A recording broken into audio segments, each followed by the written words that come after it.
ముదోల్లో జెండా పాతేదెవరు? ఆదిలాబాద్ జిల్లాలో హిందుత్వం బలంగా ఉన్న జిల్లాల్లో ముదోల్ ఒకటి. మత ఘర్షణలకు కారణమైన బైన్సా ఈ నియోజకవర్గంలోనే ఉంది. ఇక్కడి నుంచి గతంలో విజయం సాధించిన బీఆర్ఎస్ సిట్టింగ్ ఎమ్మెల్యే విఠల్ రెడ్డి మరోసారి బరిలో నిలవగా ఇక్కడి నుంచి కాంగ్రెస్ పార్టీ నారాయణరావును పోటీకి దించింది. ఇక బీజేపీ ఇక్కడి నుంచి రామారావు పటేల్ని పోటీకి దించింది. గతంలో ఇక్కడి నుంచి పోటీ చేసిన రమాదేవికి బీజేపీ టికెట్ నిరాకరించడంతో ఆమె బీఆర్ఎస్ గూటికి చేరారు.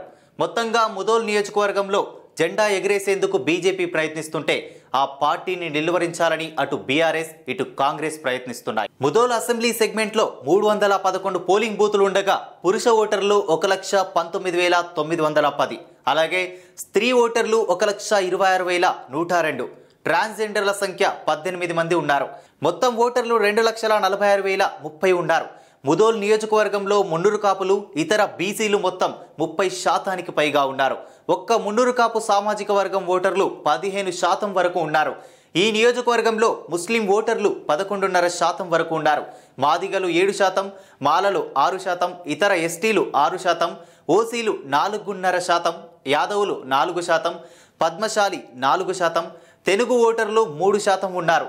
ఇతర ఓటర్లు సుమారుగా 20 నుంచి 20% వరకు ఉన్నారు.